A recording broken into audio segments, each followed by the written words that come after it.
The invention of nuclear weapons ranks as one of the key developments in human history. For the first time, all-out warfare risked not only the destruction of civilization, but the radioactive poisoning of the planet itself. America's attacks against the Japanese cities of Hiroshima and Nagasaki in August 1945 demonstrated that the catastrophic effects of even a small atomic bomb were horrific in the extreme. After the atomic bomb blast that virtually erased this city of 340,000 people from the earth, as far as the eye can see stretch scenes of desolation and ruin. 4 square miles leveled by one bomb.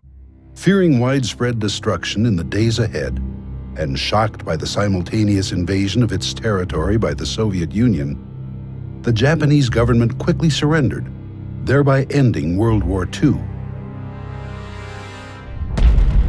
Less than a year later, the U.S. military detonated 2 more atomic bombs during Operation Crossroads, conducted at the newly created Pacific Proving Grounds. By then, the Soviets, once allies of the U.S., were considered a threat to the Western democracies in the post-war world. President Harry Truman and his advisors concluded that America's possession of large numbers of atomic weapons would keep the Russian communists in check, and authorized crash programs devoted to ongoing testing and mass production. On August 29, 1949, the Soviet Union detonated its own atomic bomb, much sooner than expected. The nuclear arms race had begun in earnest. To make matters worse, by the early 1950s, the newly invented hydrogen bombs, some of them 1,000 times more powerful than atomic weapons, began to be tested in remote areas of the planet by the new nuclear superpowers and their allies. Mankind's future never looked bleaker. Intriguingly, this grim state of affairs led to a still unexplained mystery. As difficult as this will be for some people to accept, evidence uncovered by researchers confirms that technologically advanced observers, whose identity and intentions remain unknown, began to monitor the nuclear standoff, almost from the start. Declassified U.S. government documents reveal that, as early as December 1948, incursions by mysterious aerial objects, later referred to as UFOs, began to occur at American nuclear laboratories, bomb storage depots, weapons test areas, and, as time went on, intercontinental ballistic missile sites. Particularly dramatic are the incidents now being openly discussed by former U.S. Air Force ICBM launch officers who were stationed at various Strategic Air Command bases in the 1960s and 70s. According to these highly credible witnesses, on some occasions, as the UFOs briefly hovered over their launch facilities, the nuclear missiles inexplicably malfunctioned.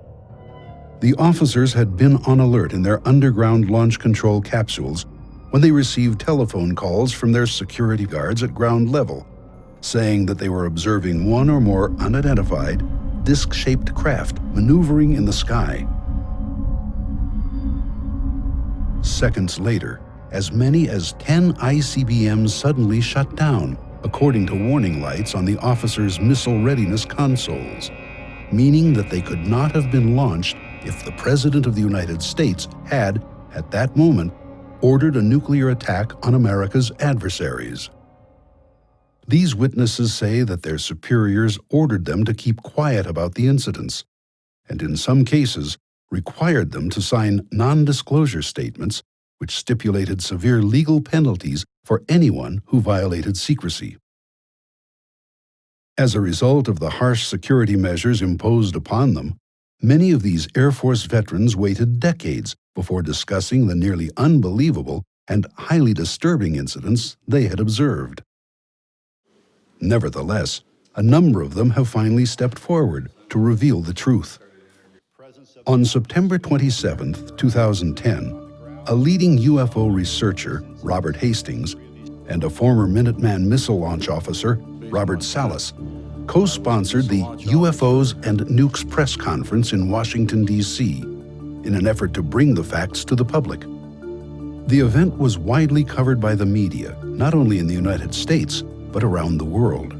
CNN streamed it live, and other major news organizations published stories about it later the same day. Good afternoon. My name is Robert Salas. In 1967, I was a first lieutenant stationed at Malmstrom Air Force Base, Montana. I was a missile launch officer. Sometime in the evening hours on March 24th, I received a call from one of my topside guards, the flight security controller, stating that they had been observing strange lights in the sky making odd maneuvers. He called back about 5 minutes later. This time he was screaming into the phone saying they're looking at a red glowing object hovering just above our front gate. Our missiles began going into what's called a no-go condition or unlaunchable. Essentially, they were disabled while this object was still hovering over our site. Back in 1967, I was officer in charge of the Communications Center at the 28th Air Division in Great Falls, Montana. In March of that particular year, I can clearly recall a message coming through my Communications Center which basically said that a UFO did in fact shut down several missile silos in Montana. Robert Hastings has devoted 40 years to seeking out and interviewing U.S. military veterans regarding their UFO experiences at missile sites and other nuclear weapons facilities. His book, UFOs and Nukes, contains the testimony of more than 100 of those individuals. Declassified U.S. government documents and witness testimony from former or retired U.S. military personnel confirm beyond any doubt the reality of ongoing UFO incursions at nuclear weapons sites.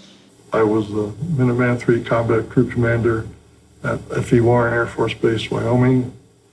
In 1976, my deputy Bill and I were on alert. We contacted our FSC, our flight security controller, and asked him, is there something wrong? And he said right above him was a big white object that was cigar-shaped, 80 to 100 feet above him, 40 to 50 feet long. I said, okay, keep me abreast of what's happening. So we were talking for a while, stayed there for, I don't know, a minute and a half, and it slowly and very silently moved along the access road.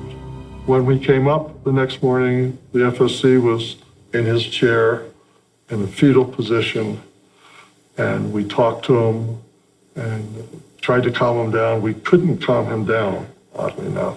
We were called in by the squadron commander again, and he took whatever notes my deputy made, tore them up. So this didn't happen, it's top secret, and made us sign something. Significantly, dramatic UFO incidents were also occurring at nuclear missile facilities in the former Soviet Union, including cases where the weapons suddenly malfunctioned. Documents obtained in Russia by Western journalists in the 1990s, as well as on-the-record statements by Soviet Army veterans, summarize the unsettling events in great detail.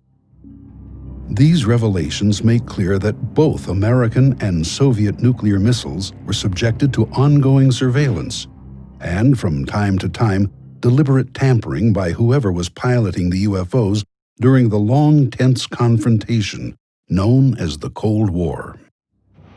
Had that anxious standoff between capitalism and communism suddenly become a hot nuclear war, hundreds of millions of people would have been killed outright, and a great many more, perhaps 1 to 2 billion worldwide, would have died over time, the result of radiation illness, exposure, and mass starvation. Indeed, a great many species and ecosystems on Earth would have been devastated by such a war. But what were the mysterious missile disruptions, as described by American and Soviet military veterans, meant to convey? Were they a demonstration of the unknown observer's ability to interfere with these weapons at will? If so, would they have openly intervened to try to prevent a nuclear exchange from occurring if hostilities seemed imminent? To state the obvious, the answers to these questions remain elusive, even now. But if all of this is true, what exactly is going on? Who or what is piloting the amazing aerial craft we call UFOs? And why do they seemingly have an intense interest in monitoring and sometimes disrupting our nuclear weapons systems? A brief review of the evidence may provide a few clues. U.S. government documents released through the Freedom of Information Act confirm that unidentified aerial objects, described as flying discs and flying saucers, began to be sighted around the Los Alamos Atomic Laboratory in New Mexico, the birthplace of nuclear weapons, as early as December 1948. 3 years earlier, on July 16, 1945, the lab had tested the first atomic bomb in the desert near Alamogordo, just weeks before the devastating attacks against Japan. Although shrouded in secrecy for decades, the declassified documents reveal that UFOs appeared with alarming frequency, not only at Los Alamos, but also at its sister laboratory, Sandia, in Albuquerque throughout the 1950s. Other declassified documents discuss ongoing UFO sightings at the Oak Ridge Nuclear Laboratory in Tennessee, the Hanford Plutonium Processing Plant in Washington State, and the Savannah River Complex, another plutonium manufacturing site in South Carolina.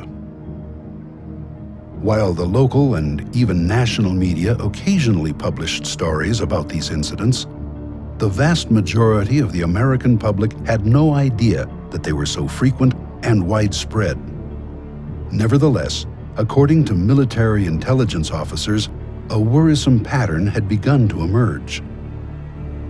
On July 1, 1952, Look magazine featured an article, Hunt for the Flying Saucer, about the Air Force's new UFO investigations group, Project Blue Book, and noted that its director, First Lieutenant Edward Ruppelt, had plotted 63 unexplained sightings on a map of the United States. At that point, it was discovered that a, quote, ominous correlation existed between some of the sightings and the location of various atomic weapons installations. Later that year, the CIA took notice of the situation, as this memorandum reveals. Dr. H. Marshall Chadwell, Assistant Director of the agency's Office of Scientific Intelligence, wrote, quote, sightings of unexplained objects at great altitudes and traveling at high speeds in the vicinity of major U.S. defense installations are of such nature that they are not attributable to natural phenomena or known types of aerial vehicles. UFOs also visited the newly created Nevada Proving Ground, located 60 miles northwest of Las Vegas, where new and improved atomic devices were being tested. Civilians living near the proving ground often observed the aerial discs, sometimes flying in large formations, and subsequently notified the Air Force and the local media. At the same time, U.S. Army personnel engaged in field maneuvers at the test site, designed to expose them to atomic battlefield conditions, also reported seeing the UFOs. Meanwhile, other sightings were occurring at the remote Pacific Proving Grounds, where ongoing tests of the far more destructive hydrogen bombs were taking place, as the U.S. tried to outpace the Soviets in the new technology of warfare. The chief purpose of the nuclear tests was to create a powerful but lightweight bomb that could be easily transported aboard an aircraft, the primary delivery system during that era. Had the United States been attacked by the Soviet Union, the U.S. Air Force planned to launch hundreds of strategic bombers against that country and its communist allies. Flying over the Arctic region, they would deliver their deadly payloads a few hours later. At the same time, Soviet bombers would be racing toward North America and Western Europe, carrying their own hydrogen bombs intent on massive retaliation. If this were not enough, the nuclear standoff entered a new and even more menacing phase in the early 1960s, with the first deployment of intercontinental ballistic missiles. Traveling at more than 15,000 miles per hour, these space-age weapons could deliver their massively destructive warheads to targets on the other side of the globe in less than half an hour. That shockingly brief period was later reduced to less than 10 minutes once U.S. and Soviet missile-carrying submarines began to be deployed just off each other's coasts. Nuclear Armageddon, if it came to pass, would burst upon the world with sudden savagery against which there would be no possible defense. Perhaps predictably, declassified documents reveal that UFO sightings at nuclear missile launch facilities began to occur as early as 1962. My crew was on alert at Missile Complex 7. Major Gilbert, my crew commander, and I were manning the launch console. We got a call from the Site 6 crew commander saying that there's something hovering above his site. And he asked us to go topside and see what we could see. So Major Gilbert sent our 3 enlisted men to what we call the CAP, which was the topside of the Launch Control Center. They reported to us that they saw a light above Site 6 that rapidly accelerated and stopped instantly above the area where Site 8 was located and went back and forth. It was instant go, instant stop. That object did things that no airplane, helicopter, or any other system that we had in existence could do. It had to be not of this earth.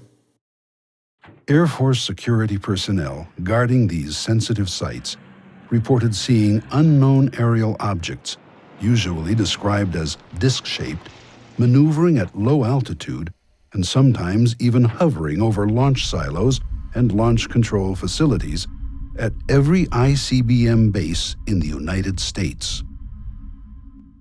Often, the UFOs were tracked on radar, performing maneuvers vastly beyond the capability of any man-made aircraft. Experienced radar personnel were stunned as the objects flew thousands of miles per hour, made sharp-angled turns, and instantly stopped in midair.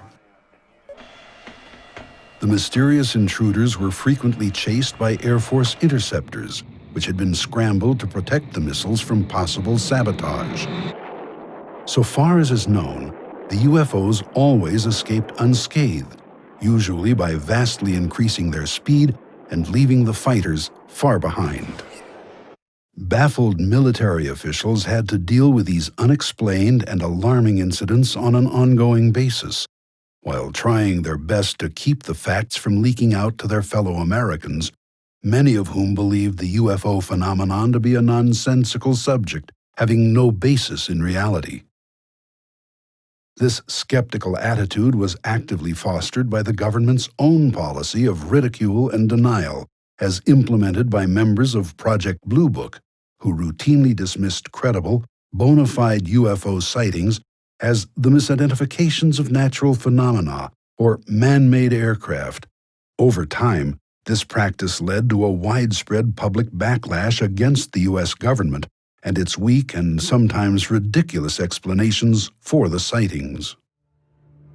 Meanwhile, behind the scenes, UFOs began to appear at missile test ranges, often during launches designed to improve the performance and reliability of America's ICBMs and the deadly warheads they carried. Occasionally, those aboard the UFOs did more than watch the tests. While the exact date remains uncertain, sometime in the fall of 1964, an incident occurred at Vandenberg Air Force Base, California, which has come to be the best-known, most astonishing example of deliberate UFO interference with our nuclear weapons systems. Although the case is still classified top secret, a former Air Force officer, Dr. Robert Jacobs, has openly discussed it. At the time, Lieutenant Jacobs, who was assigned to the 1369th Photographic Squadron and held the title Officer in Charge of Photo Instrumentation, was tasked with filming missile launches from a remote mountaintop site on California's Big Sur coastline, using a powerful telescopic camera. The ascending ICBMs would initially fill the camera frame, permitting a detailed view of engine performance, staging, and other aspects of a given launch as they raced out over the Pacific Ocean. Following one such test launch, Lieutenant Jacobs was unexpectedly told to report to the office of Major Florenz Mansman, a photographic analyst assigned to Vandenberg's Office of the Chief Scientist, 1st Strategic Aerospace Division. Upon arriving, he noticed two mysterious men in gray suits, who he later learned were CIA officers. A motion picture projector had been set up, and without explanation, Major Mansman turned it on, telling Jacobs, "Watch this." Jacobs, later a university professor, describes what happened next. On the screen was the film we had shot. The nose cones separate. The chaff flew out in front of it. We saw this as obviously reflections of light rippling like that. And then we saw the dummy warhead flying along. It's going between 6,000 and 8,000 miles an hour at that point, and it's on the fringe of space. And suddenly, into that frame, an object flew in, chasing the chaff, the warhead, and so on, at the same speed. And in polar orbit, it fired a beam of light at the warhead. The beam of light struck that. The object flew up, shot another beam of light at the dummy warhead, went around, shot another beam of light at it, went down, shot a beam of light, and then flew out the same way it had come in, at which time the dummy warhead fell out of the frame. The lights came on, and Major Mansman said to me, "Were you guys screwing around up there?" And I said, "No, sir." And he said, "What was that?" And I said, "It looks like we got a UFO." And he said, "Lieutenant Jacobs, you are never to speak of this again. It never happened." Decades later, Dr. Mansman, by then a researcher at Stanford University, informed Dr. Jacobs that after he had left the room, the two CIA officers quickly confiscated the film of the amazing incident, telling Mansman that it was classified top secret. Mansman also confirmed, in letters to various researchers, that before the film was whisked away, he had conducted an extensive frame-by-frame analysis of it using a magnifier, which revealed the UFO in great detail. He wrote, quote, "The shape was a classic disc. The center seemed to be a raised bubble. The entire lower saucer shape was glowing and seemed to be rotating slowly. At the point of beam release, the object turned like it was required to be in a position to fire from a platform. The assumption was, at that time, extraterrestrial." Responding to the retired major's revelations, Dr. Jacobs wrote, quote, "Those beams of light were a warning, a shot fired across the bow of our nuclear silliness ship." Then, on August 1st, 1965, a dramatic, large-scale UFO incursion took place at F.E. Warren Air Force Base in Wyoming, as this declassified report confirms. Dozens of sightings of disc-shaped craft cavorting at low altitude over Minuteman missile silos, known as launch facilities, were reported by the Air Force security personnel guarding them. Former launch officer Jay Earnshaw has discussed his involvement in one such incident that night. I was in command of Capsule Echo 1 at Warren Air Force Base. Got a call about 3:30 in the morning, somewhere that time, from the flight security controller above, who said that, "Sir, there's some strange objects out there." I says, "What do you mean?" And turns out that he had observed, along with the rest of his response team members, what looked like 5 to 6 oblong lights stacked on top of one another, just outside the gate at Echo 1. They didn't seem to cause any particular damage, They didn't seem to put out any beams of light or anything else like that. They simply were there, stacked up. It was rather a benign incident at the time. The paperwork all disappeared. Over the next 2 years, similar UFO incursions also took place at Minot Air Force Base, North Dakota, and Ellsworth Air Force Base, South Dakota. Although those disturbing incidents were reported in official records at the time and occasionally leaked to the media, many of the details only emerged decades later in the testimony of former missile launch officers. I was on duty at Echo, which is our squadron command post. We had strike teams respond to alarms from the missiles. They were 3 to 5 miles away. And they jumped in their trucks and went roaring out there and called me back and said, "Sir, for lack of a better description, there's a flying saucer hovering over that missile and there's a beam of reddish light going down to it." I assume they were taking data with that beam. It wasn't destructive as far as I know.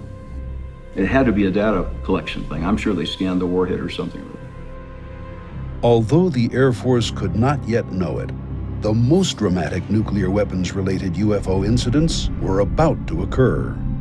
During the pre-departure crew briefing, it was mentioned that some missiles at November flight had gone off alert. We reached the launch control facility. We entered the gate after giving the appropriate password, and the above-ground personnel briefed us on what had happened.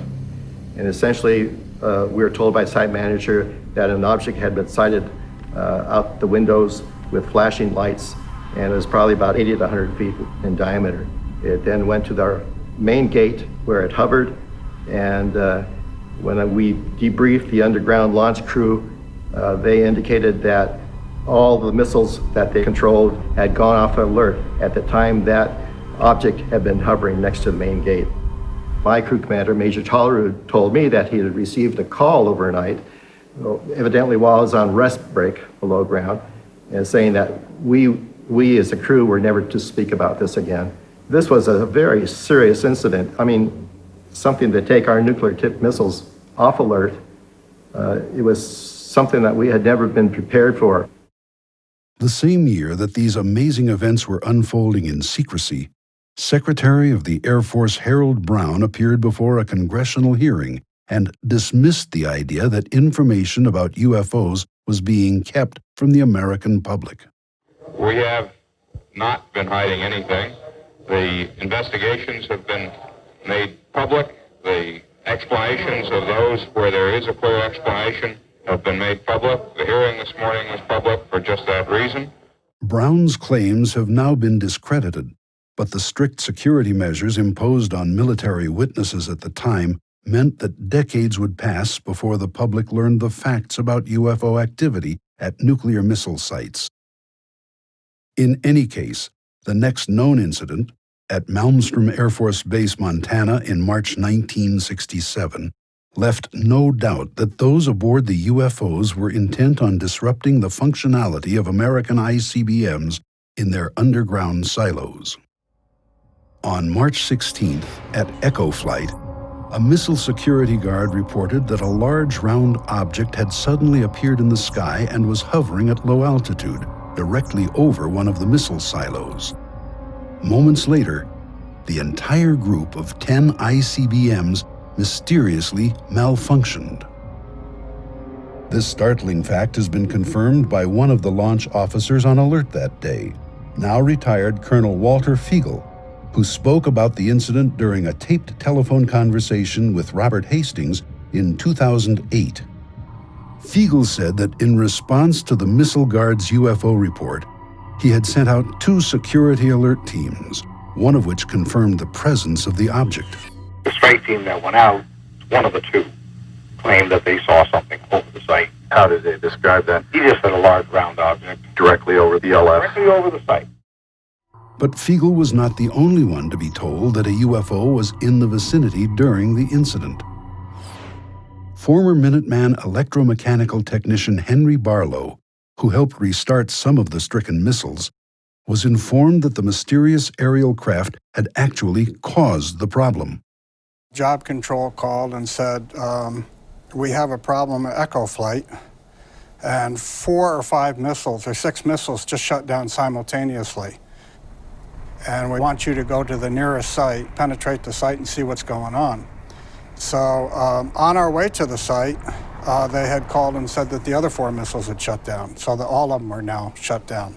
At that time, they said UFO activity in the area, and we had heard this on and off for many times when we were out at the missile sites that Job Control would call and say, you know, we have reports of UFO activity in your area, keep your eyes open. And I think we covered 3 or 4 sites, and they were sending other teams out from the base. We had to go to Echo 1 to stay for the night there and get 8 hours of sleep before we headed back to the base. So when we got in there was hardly room to walk in there because there was so much brass, and we heard that there was a UFO spotted over Echo 2, which is the most northern site in the Echo flight. In 1997, missile engineer Robert Kaminsky, who headed the Boeing Company team tasked with investigating the missile shutdown incident at Echo Flight, wrote to researcher Jim Klotz, saying that no prosaic cause for the failures could be found. Importantly, the retired engineer also said he had been informed that a UFO was responsible for the missile malfunctions. But the excitement was not yet over. A second ICBM shutdown incident occurred 8 days later, on March 24, 1967, at Oscar Flight, according to former Minuteman missile launch officer Captain Robert Salas, who was on alert when it occurred. This was the event discussed by Salas at the September 2010 press conference in Washington, D.C. Salas's testimony has been confirmed by former Minuteman missile targeting officer Captain Robert Jameson, who helped retarget some of the Oscar Flight ICBMs. In March of 1967, I was on alert for dispatch. And that evening, I got a call from Job Control saying a missile going down in Oscar Flight, go out and restart it. So I had called my team together, we went down to the hangar. I was told that a UFO caused all 10 missiles in Oscar Flight to go down. Although this ominous situation undoubtedly concerned those in the know at the Pentagon, the chief of Project Blue Book, Major Hector Quintanilla, nevertheless presented a brave face when he spoke with reporters in response to a public uproar over nationwide UFO sightings. After almost 20 years and after having investigated over 9,000 cases, the Air Force has determined that the UFO phenomenon does not present a threat to the national security of the United States. These same claims were made when the Air Force announced the closure of Blue Book in December 1969, at which time it again emphasized that no evidence existed to indicate that UFOs posed a threat to the country's security. While many Americans may have believed this to be true, in reality, the UFOs continued to monitor our nuclear weapons program, as this Reuters news agency article confirms. In August 1973, one of the mysterious craft, dubbed a ghost ship, was tracked on radar maneuvering near a dummy nuclear warhead in flight as it raced toward a splashdown in the Pacific Ocean near Kwajalein Atoll. This story cited information from unnamed scientists working for the U.S. Army's ballistic missile program. This intriguing report suggests that the earlier Big Sur incident, as revealed by former U.S. Air Force Lieutenant Robert Jacobs and retired Major Florenz Mansman, was not unique. Although this weapons test a decade later was apparently successful, it's clear that UFOs have maneuvered near our dummy nuclear warheads in flight on more than one occasion. In the years that followed, other UFO incidents continued to occur at various nukes-related locations throughout the U.S. According to declassified documents, 2 B-52 bomber bases, Loring Air Force Base, Maine, and Wurtsmith Air Force Base, Michigan, were targeted by unknown aerial craft in late October 1975. Although initial reports referred to unidentified helicopters, one witness at Loring, Sergeant Stephen Eichner, later wrote that he had observed, quote, an elongated football as long as 4 cars and reddish-orange in color, briefly hovering near the nuclear weapons storage area. The object then zoomed away. 1 week later, back at Malmstrom Air Force Base, as many as 7 UFOs were sighted and tracked on radar as they intermittently maneuvered near and hovered above various Minuteman missile sites over a several-hour period. According to numerous North American Aerospace Defense Command log entries released via the Freedom of Information Act, the UFOs were also unsuccessfully pursued by F-106 jet fighters before finally leaving the vicinity. One of the craft was apparently close enough to the ground to be described by security forces as a, quote, orange-white disk object. At the Pentagon, the National Military Command Center was so alarmed by the UFO incursions at Strategic Air Command bomber and missile bases that a Security Option 3 order was issued, placing the Air Force's entire nuclear weapons force on high alert. Despite official efforts to suppress the facts, all of this eventually became known as military and intelligence agency files were involuntarily released to the public via the Freedom of Information Act.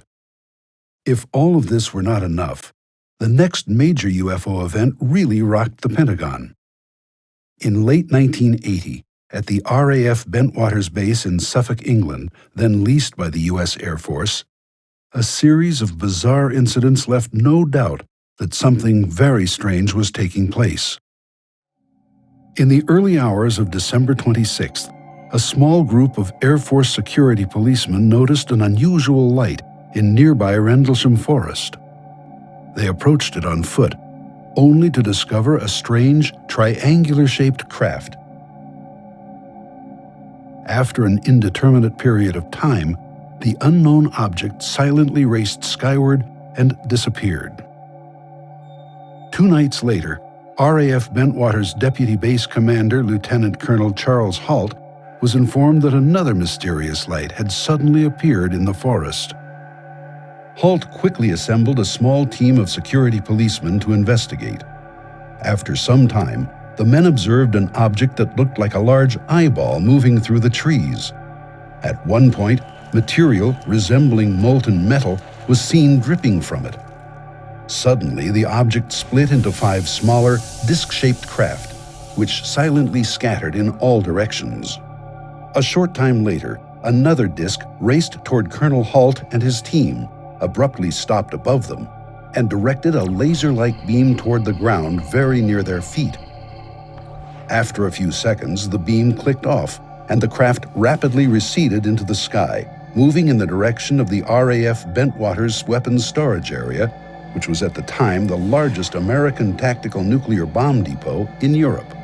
As this was occurring, Colonel Halt began hearing excited radio chatter from security guards at the weapons facility, indicating that the UFO was sending down laser-like beams into or near the storage bunker complex.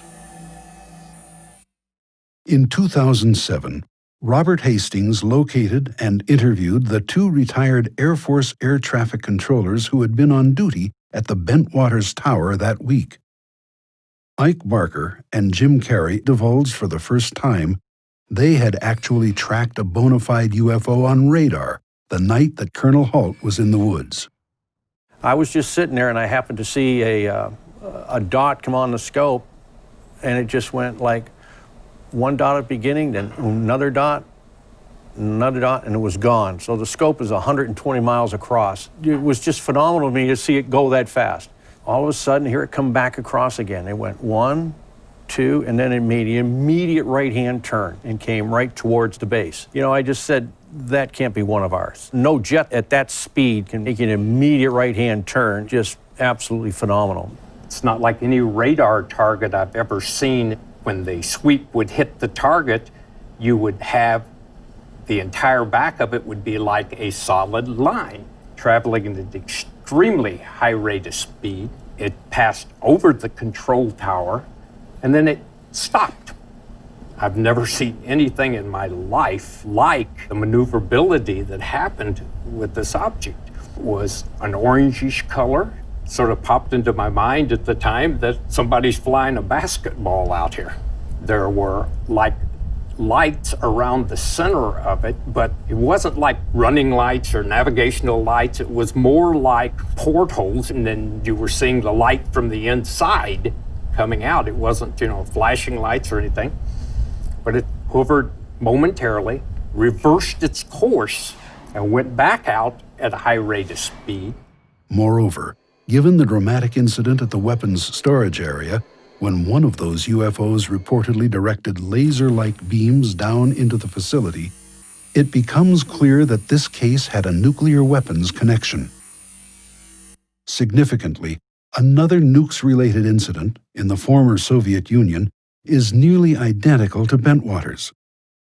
Government documents obtained by Western journalists after the collapse of the Soviet regime confirm numerous cases of UFO activity in that country during the Cold War era, including one at the Kapustin Yar military complex.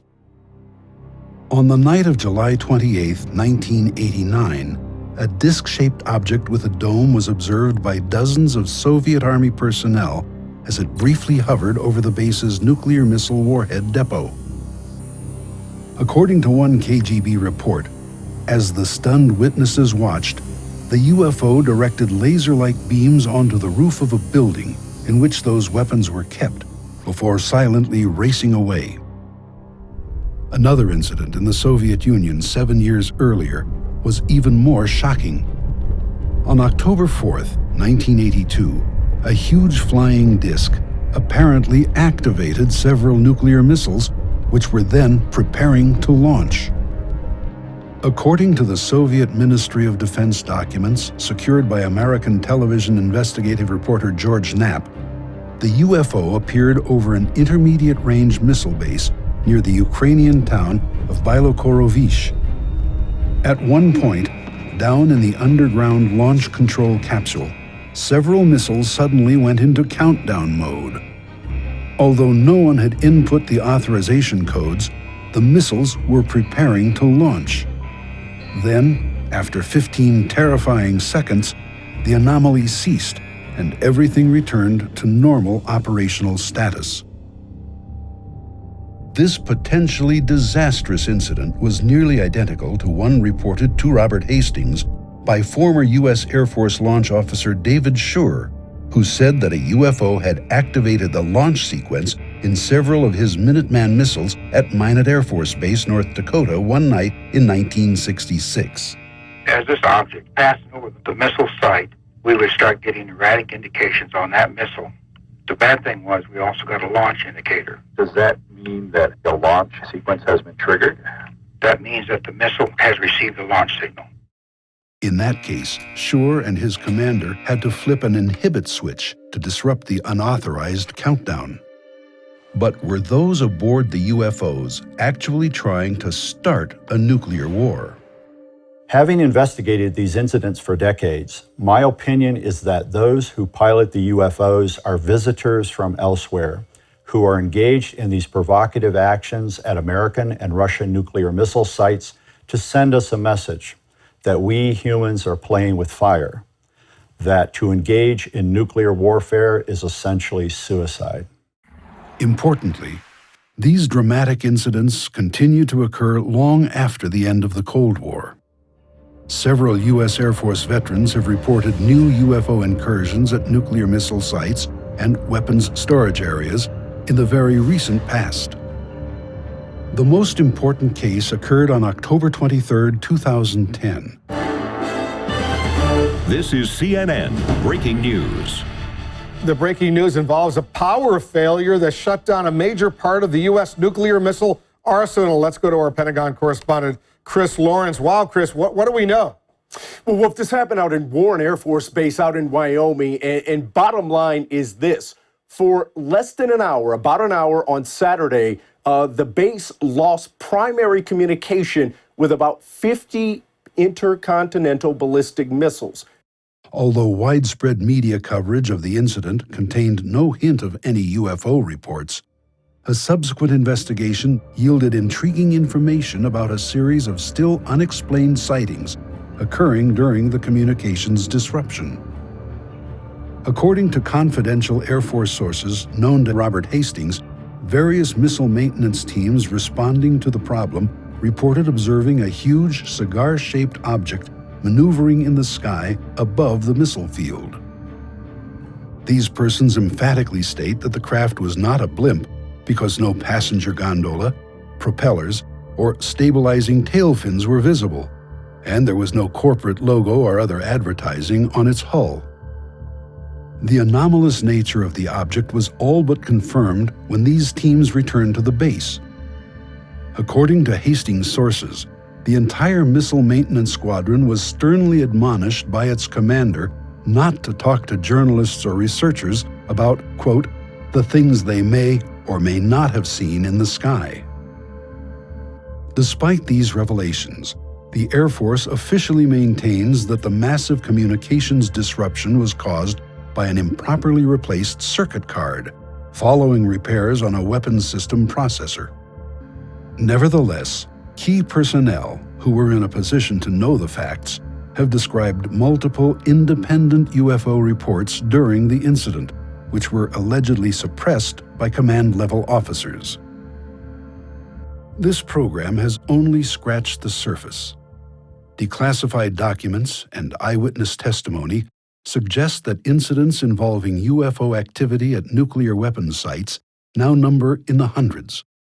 Robert Hastings has urged military veterans to contact him at his website regarding their knowledge of these events, so that a more complete picture of the situation can emerge. He believes that people everywhere have a right to know the facts. This is history. Hidden history, to be sure, but tremendously important. Scientists laugh at UFOs. The media generally ignore them. Billions of people worldwide think this subject is nonsense. And yet, what has been unfolding behind the scenes for more than half a century is nothing less than astounding.